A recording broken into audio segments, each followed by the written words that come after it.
What might the new leadership in Britain mean for the continued fight against the Islamic State and militant extremists in the Middle East and Europe? Well, that's the topic now, as I'm joined by Michael Waltz, a former Special Forces commander who served multiple tours of duty in Afghanistan and the Middle East. He is the author of Warrior Diplomat, a Green Beret's Battles from Washington to Afghanistan. He's joining us today from Washington, D.C. Mike, thanks so much for being with us. Thank you, Laura. So we'd love your read right out from the get-go on Britain's new Prime Minister, Theresa May. What do you think? Well, there's a number of things to look at here with the election of Theresa May. And in one sense, it's a bit paradoxical. Because obviously, the election is coming on the heels of the Brexit. And Theresa May was what the Brits are calling a Remainer. She actually advocated to stay in the EU.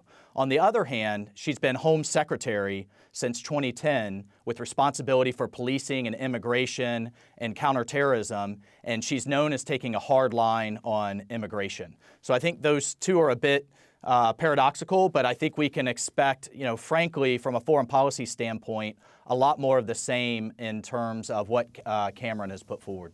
So with the recent upheaval in the UK, along with the vote to leave the EU, what does that mean to the alliance fighting together the Islamic State? Well, Theresa May has sent a number of signals already. One, she penned an op-ed this past May advocating for 2%, for the 2% budget target that all NATO members have signed up for in being members of NATO. And she has kind of reinforced that policy going forward. Secondly, she's worked very closely as Home Secretary with U.S. law enforcement agencies, with the U.S. intelligence community, and to a lesser degree with the Defense Department. And she's been a strong advocate of the UK being forward-leaning and heavily involved in the counter-ISIS effort, particularly as Britain is seeing so many foreign fighters coming and going into the war zone and then coming back radicalized and looking to make attacks in the UK.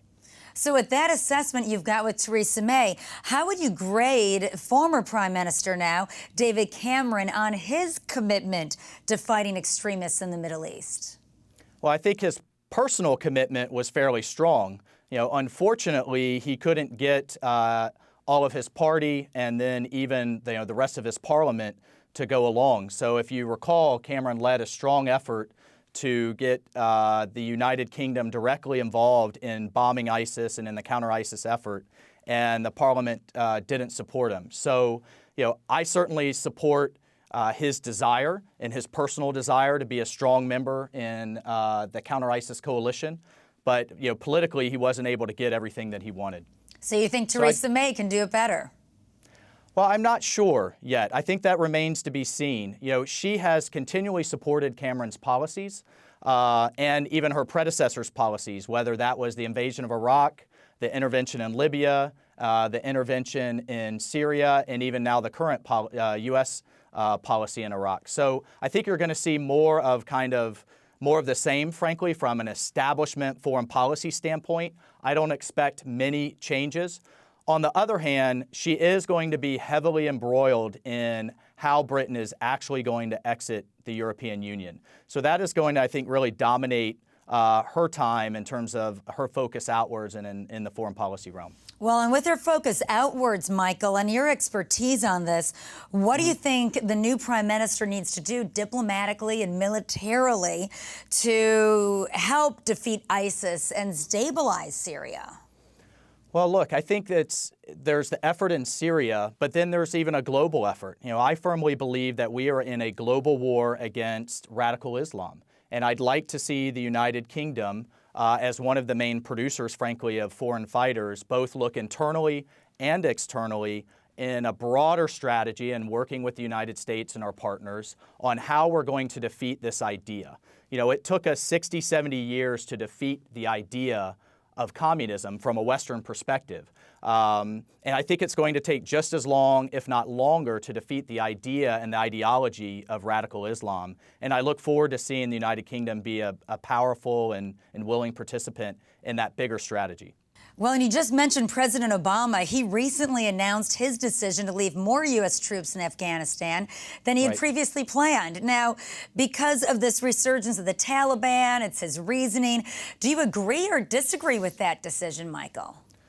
Well, he was leaving more troops than he originally planned, but he's also still drawing some troops down. I mean, there's currently a little over 10,000 troops there, and he's drawing them down to about 8,800.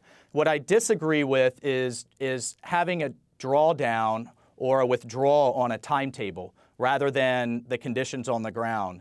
And President Obama's continued policy has been to announce withdrawals years in advance of them actually happening. And what I think that causes is our enemies and our friends and the region to hedge against us and to begin maneuvering for the kind of post-America Afghanistan rather than working with us. Because in their view, they've been told that we're leaving, period, and they really don't get the nuance of 8,800, 10,000 and the troop numbers. The message we need to be sending is that we are in this for the long haul, that we are going to defeat Islamic extremism, and the Afghans are our partners in that effort.